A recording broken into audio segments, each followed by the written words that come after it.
Hi friends. So I work remotely, I have for quite a while, and I've also been isolating for 4 weeks now, which means I've caught up on every article, video, and Instagram live made by full-time freelancers about tips for working from home, which is fine, or tips for being productive working from home, which is, look, this is not a time to be more productive than you normally were, or even as productive as you normally were.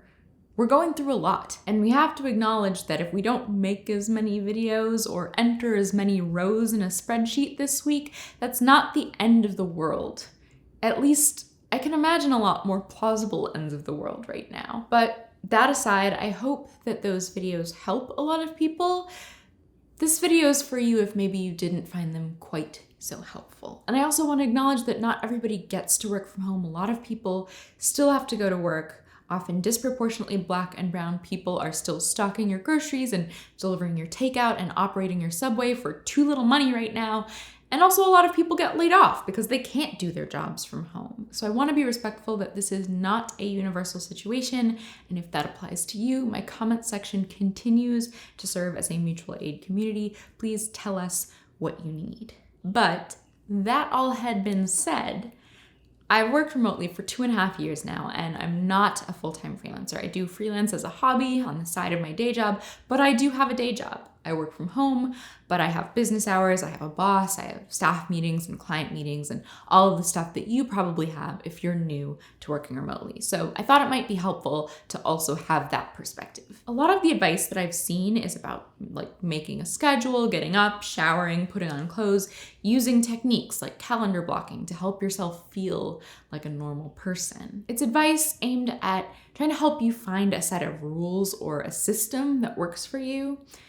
However, let me submit that there doesn't have to be a system. I mean, I've tried a lot of them. The Pomodoro technique, calendar blocking, getting out of the house, and I beat myself up for a long time about my inability to stick to them. Like, I'd miss a step in the morning routine, or a task would take longer than the time I'd set aside for it, and my whole day would be shot, right? Everyone told me that routine would save me, that structure would keep me sane. But then, about 6 months into working from home, I realized that I was really enjoying it, and that I was doing better at my job than I ever had, and I still hadn't figured out how to stick to a structure. I think what I like most about working from home is that it leaves room for the inconsistencies of being a person.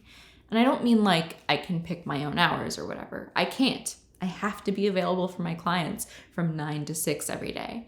But I kind of fell out of the rigid pattern where I had to spend those hours in the same way. Some days I got up early and worked out and wrote and showered and got dressed. And some days I rolled over at 9 a.m. and grabbed my laptop and spent the whole day in sweatpants sending emails from bed. Some days I cook myself an actual meal and eat it at lunchtime. And some days it's more of a handful of Cheez-Its situation. And because I'm alone, there's not the weird corporate social pressure to eat at my keyboard or to feel guilty about going to a dentist appointment during the workday or to stay an hour late every day to have the appearance of being a hard worker even if I've already accomplished what I need to for the day. And I think all of that flexibility is a more human way to live. We've all been learning in real time, right? How many of the things that we took for granted, like this is how life and work have to be, were just made up. Like making school and art and employment inaccessible to people who couldn't sit in a specific chair in a specific room, or evictions existing as a concept. And I think that that's good. I think we'll have failed if we don't come out of this broadly reimagining how to structure our communities in ways that value people over power and profit. And at a very micro level of that, I think you can reimagine how you exist as a worker, right? You don't need to try to replicate the desire to be a good little productivity robot in these conditions. You're a person, not a business Roomba. And what you want and need and how you succeed and how much you can get done are anything but consistent. So right now, you can let yourself be worried and weak and scared. If there was ever a time to stop saying I'm fine when you're asked how you're doing, or to ask for an extension on your project because of the circumstances you're trying to complete it in, or work in your pajamas, it's now. And when the circumstances change, so can you. Some days you may get a lot more done, and some days you may get a lot less done. and it'll probably average out to about right. And the pants that you're wearing as all of that happens will vary. In the comments, tell us about what's helping you manage the ways that your life has changed. If you like this video, you can support me by turning on notifications to find out when I make more. My analytics tell me that about 8% of you have them turned on. What if we could make that 20? And as always, you can join the Radish Collective, my Patreon community, to get some extra writing and playlists and a zine and such from me and help me make more of these videos. I hope you are safe, and I hope that you are well, and I'll see you soon. Bye.